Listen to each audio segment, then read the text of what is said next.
To discuss international reaction to the Syrian ceasefire, I'm now joined live from Canada by Michelle Chossudovsky, who's the director at the Center for Research on Globalization. Thanks for being with us today. Now, just a few days ago, U.S. Special Representative to the UN, Susan Rice, accused Russia and China of having blood on their hands. Now that the ceasefire, eagerly supported by the two countries since the beginning, seems to have held so far, how does that reflect on the critics? Well, I think that those who accuse, in fact, have blood on their hands. NATO has blood on their hands. The United States has blood on their hands. Why? Because they have supported an armed insurgency from the outset in March of 2011.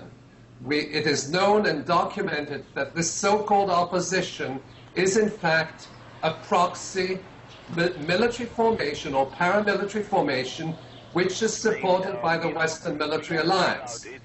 We also know that there are special forces from NATO countries which have integrated this so-called opposition, namely the Free Syrian Army. We know that Turkey is supplying the so-called opposition with weapons, and this has been going on for several months.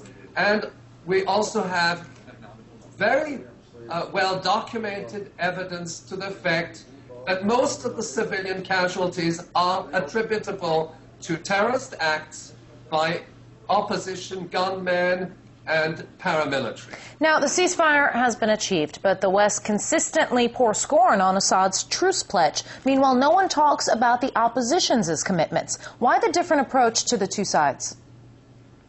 Well, first of all, we must understand, I think, know who are the sides, okay? Because on the one hand, you have the government of Syria, and on the other, you have, in fact, the foot soldiers of NATO.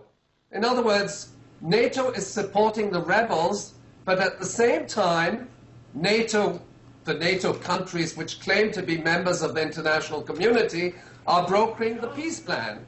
So in other words, you can't broker the peace plan and mediate when one of the sides is in fact supporting these rebels which are committing crimes against humanity. And I'm not saying this lightly. It is well documented. In fact, the German media brought it out just a few weeks ago on the crimes committed by opposition forces. And right from the beginning, we have been blaming, or at least the media has been blaming, the government. So that this is, in fact, this is a plan to destabilize Syria as a nation state. It's part of a broader military agenda which has been ongoing for several years, and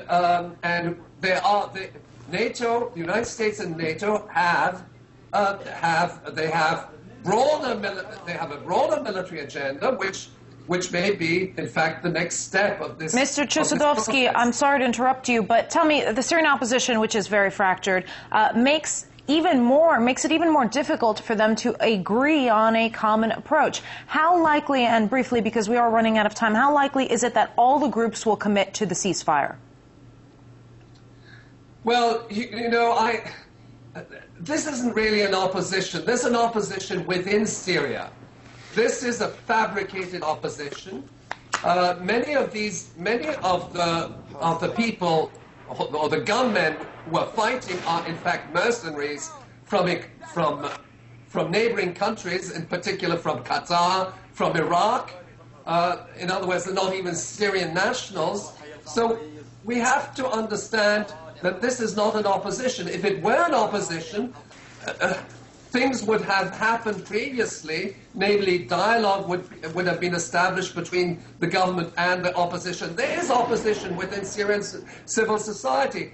This opposition, so-called opposition, is made out in large part by terrorist brigades, which are covertly supported by the Gulf states, Qatar in particular, Saudi Arabia, but also the Western military alliance. Mr. Chossudovsky, one last question. Do you think that this truce can last? And what's the future hold for the country?